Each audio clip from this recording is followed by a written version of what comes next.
আল্লাহ বলতেছেন, তোমরা ও মোমেন, তোমরা রাগ দমন করো, সুখে দুঃখে সচ্ছলতা অবস্থায় সর্ব অবস্থায় তোমরা আল্লাহর জন্য খরচ করো। 2 নম্বর গুণ, তোমরা ওয়াল কাযিমিনাল গায়জ, মানুষদেরকে তোমরা রাগ কন্ট্রোল করো, রাগ দমন করো। ওয়াল আফিনা আনিন নাস, মানুষদেরকে ক্ষমা করে দাও। আল্লাহর হাবিব বলেন, ও আমার উম্মতেরা, তোমরা যদি কেউ আল্লাহ রাব্বুল আলামিনের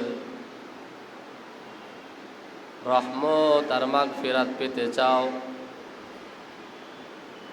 তাহলে জমিনে যারা থাকে তাদের উপর তোমরা রহম করো,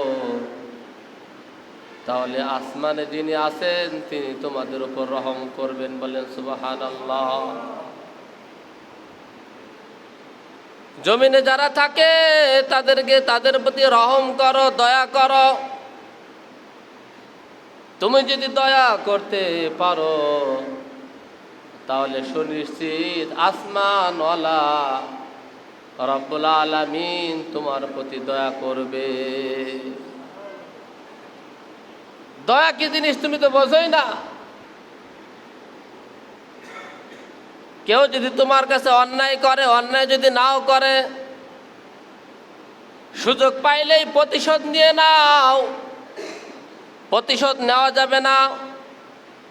রব্বুল আলামিন যদি আপনার কাছে প্রতিশোধ নিতেন, দুনিয়ার মধ্যে একজন মানুষও দুনিয়ার মধ্যে বেঁচে থাকতে পারত না। রব যদি তোমার ভুলগুলো ধরে ধরে তোমাকে শাস্তি দিত, তাহলে দুনিয়ার বুকে আপনি কোনো মানুষই দুনিয়ার বুকে আর আপনি থাকতে পারতাম না। এক ওয়াক্ত সালাত নষ্ট করার যে অন্যায়, যে অপরাধ, লক্ষ লক্ষ বছর জাহান্নামের আগুনে আমাকে আপনাকে জ্বলতে হবে। জীবনে কত পাপ হয়ে গেছে, কত অন্যায় হয়ে গেছে, জেনে বুঝে, ইচ্ছায় অনিচ্ছায়, রাতে দিনে ওই পাপগুলো রব্বুল আলামিন যদি ধরতেন দুনিয়ার বুকে কোনো মানুষ থাকতে পারত না। ওয়াল কাযিমিনাল গায়জ, ও মানুষেরা তোমরা রাগ দমন করো। আল্লাহর হাবিব তিনিও নবীজির কাছে একজন সাহাবী এসে বলতেছেন, ওগো আল্লাহর রাসূল, আপনি আমাকে একটা নসিহত করুন। ও আল্লাহর হাবিব, আপনি আমাকে একটু ওয়াজ করে শোনান। আউসিনি ইয়া রাসূলুল্লাহ, আমাকে একটু উপদেশ দিন। আল্লাহর হাবিব পুরো কিছুই বললেন না। নবীজি শুধু বললেন, লা তাগদাব। আউসিনি ইয়া রাসূলুল্লাহ, ক্বালা রাসূলুল্লাহ সাল্লাল্লাহু আলাইহি ওয়াসাল্লাম, লা তাগদাব। ও আমার সাহাবী, তুমি রাগ করো না। লা তাগদাব, রাগ করো না। লা তাগদাব, রাগ করো না। তুমি যদি রেগে যাও তাহলে তুমি হেরে যাবে। কারণ রাগের বশীভূত হয়ে এমন কিছু কাজ তোমার দ্বারা হবে যার কারণে পরে তুমি লজ্জিত হবে। রাগ করো না, রাগকে দমন করো, প্রতিশোধ পরায়ণ হয় না, মানুষদেরকে ক্ষমা করতে শেখো। আল্লাহু ইউহিব্বুল মুহসিনিন, রব্বুল আলামিন মুহসিনদেরকে ভালোবাসেন, যারা রাগ দমন করেন, মানুষদেরকে ক্ষমা করতে ভালোবাসেন, আল্লাহ রাব্বুল আলামিন ওই সমস্ত ব্যক্তিদেরকে তিনি ভালোবাসেন। বলেন সুবহানাল্লাহ। আগে নিজের মধ্যে গুণ তৈরি করো, নিজেকে মাফ করার গুণ অর্জন করো, তাহলে আসমানওয়ালা তোমাকে মাফ করবেন। বহু অফিসারদের বিরুদ্ধে শোনা যায় অনেক সাধারণ মুসল্লিরা এসে বলে, হুজুর অফিসের বস এই পরিমাণ মা বাবা তুলে গালি দেয় যে অফিসে আর চাকরি করার মতো সুযোগ থাকে না। এমন ভাবে গালি, স্যারকে যখন বলি স্যার এত গালি কেন দেন, স্যারও জবাব দেন গালি না দিলে নাকি কাজ হয় না, এটাই নাকি পেশা, মনুষ্যত্বই নাকি হয়ে গেছে মানুষের আমল। বলে নাউজুবিল্লাহ। গালি না দিলে নাকি হয় না। বহু সাধারণ লোক আমাদের কাছে কান্না করে বলে, হুজুর এই পরিমাণ অত্যাচার আর এই পরিমাণ কাজ চাপাই দেন যে সারাদিনও সম্ভব না, পেটের দায় রয়ে গেছে হুজুর। ক্ষমা করার গুণ শুধু কি পাবলিকের নেতা যিনি হবেন তিনিও, আল্লাহ রাব্বুল আলামিন তার হাবিবের মধ্যে একটা বিশেষ গুণ দিয়েছিলেন, সেটা হলো ক্ষমা। ও আল্লাহর হাবিব, তুমি যদি ঝিড়কি দিয়ে কথা বলো তাহলে লোকজন সব তোমার থেকে ভেগে যাবে। তুমি যদি কঠোর মেজাজের হও তোমার কাছে কেউ ইসলাম গ্রহণ করবে না, তোমার কাছে কেউ থাকবে না। ইসলাম আদর্শের মাধ্যমে আসছে, তরোয়ারের মাধ্যমে না, আদর্শের মাধ্যমে। আপনার হাবিব জীবনে কাউকে গালি দেননি, 63 বছরে প্রমাণ করতে পারবে না যে আপনার আমার হাবিব জীবনে কোনোদিন গালি দিয়েছে। আর আপনার জীবনে এমন কোনো দিন যায়নি যে আপনি গালি দেননি, এমন কোনো দিন স্যার আপনার থেকে যায়নি। গালি না দিলে হয় না, এটা আপনার চাকরি হলো গালি দেওয়া। আপনার হাবিব কি করছেন? জীবনে কোনোদিন প্রতিশোধ নেননি, জীবনে কোনোদিন গালি দেননি, কারোর কোনোদিন আঘাত দিয়ে কোনো কথা বলেননি। আল্লাহর হাবিবকে বহু মানুষেরা কষ্ট দিয়েছেন। ফেরেশতারা এসে বলতেছে, ওগো আল্লাহ রসুল, আপনি আমাদেরকে পারমিশন দিন, আপনি আমাদেরকে ওই অনুমতি দিন, দুই পাহাড়ের এই পাহাড় দিয়ে, দুই পাশের এই পাহাড় দিয়ে তায়েববাসীদেরকে আমরা ধ্বংস করে দিই। বলেন নাউজুবিল্লাহ। আল্লাহর হাবিব বললেন, না না, দুনিয়াতে তো আমি প্রতিশোধ নেওয়ার জন্য আসি নাই, দুনিয়াতেও আমি প্রতিশোধ নেওয়ার জন্য আসি নাই। হয়তোবা এরা আমার দাওয়াত গ্রহণ না করলেও এদের পরবর্তী, এদের প্রজন্ম এমন এমন উম্মত আসবে যারা ইসলামের জন্য নিজের জীবনটাকে কোরবান করে। বলেন সুবহানাল্লাহ। ওই দিন যদি নবীজি প্রতিশোধ নিতেন, ক্ষমা যদি না করতেন, পৃথিবীর বুকে আর মানুষ থাকতো না। নবীজি তার শরীর পর্যন্ত রক্তে রঞ্জিত হয়ে গেছে, এমন কষ্ট তাকে দিয়েছে। নবীজির জামা ছিঁড়ে দিয়েছেন, থুতু নিক্ষেপ করছেন, উটের নাড়ি ভুড়ি মাথার উপরে চাপিয়ে দিয়েছেন, লোহার কড়া দিয়ে তার দাঁতের মধ্যে ঢুকাই দিয়েছে। এরপর আল্লাহর হাবিব জীবনে কোনোদিন বদদোয়া দেননি, কোনোদিন বদদোয়া দেননি, কোনোদিন প্রতিশোধ নেননি। যার উম্মত হয়ে আমরা গর্ব করি, সেই নবীজির আখলাকের কথা আমি বলতেছি। আল-আফিনা আনিন নাস, মানুষকে ক্ষমা করার গুণ অর্জন করো। গত পরশুদিন পাওনাদার টাকা চাইতে আসছে, বেশি কথা বলছে, এই জন্য তাকে হত্যাই করে দিয়েছে। বলে নাউজুবিল্লাহ। প্রতিদিন দেখা যায় ছোটখাটো ঈদের পরের দিন মোটরসাইকেলের হরেন বাজানো নিয়ে ঝগড়া আমাদের এলাকাতে, আমাদের পাশের গ্রামে। আমি তখন এখান থেকে যাই, মোটরসাইকেলে হরেন বাজানো নিয়ে দ্বন্দ্ব, জায়গায় মেরে দিয়েছে। বলেন নাউজুবিল্লাহ। আরে ভাই, 50 জন মিলেও যদি একজন নিরাপদ মানুষকে হত্যা করে, এই 50 জনকেই ফাঁসির কাস্টে ঝুলতে হবে। একজন মানুষের অনেক দাম, তার মর্যাদা রবের কাছে অনেক বেশি, তোমার কাছে হয়তো বেশি না। মানুষ মারাই হয়তো তোমার পেশা থাকতে পারে, মানুষের রক্ত নিয়ে খেলা করে তোমার পেশা হতে পারে।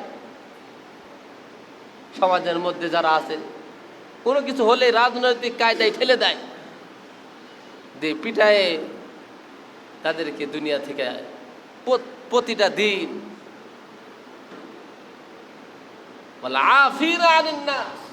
আল্লাহ হাবিব বললেন, ওয়াজ একটা শব্দ বললেন, আউসিনি ইয়া রাসূলুল্লাহ, আমাকে ওয়াজ করুন। ওগো আল্লাহর হাবিব, আমাকে আপনি নসিহত করুন। আল্লাহর হাবিব শুধু একটা শব্দ বললেন, লা তাগদাব। মানার নিয়তে শোনেন,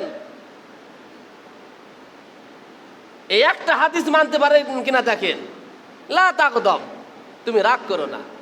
পারবেন? পারা সম্ভব? একদিন কি রাগ না করে থাকতে পারবেন? নবীজি একটা শব্দ বললেন, একটা শব্দ। এটা কি এই পৃথিবীর মানুষের জন্য বলছেন নাকি রুহের জগতের জন্য বলছেন? আপনার জন্য বলছেন, আমার জন্য বলছেন। লা তাগদাব, রাগ করো না। একটা শব্দের মধ্যে কি পরিমাণ আপনার পুরো জিন্দেগির সফলতা রয়ে গেছে, পুরো জীবন সোজা হয়ে যাবে। রাগ থেকেই তো সংসার ভেঙে যায়।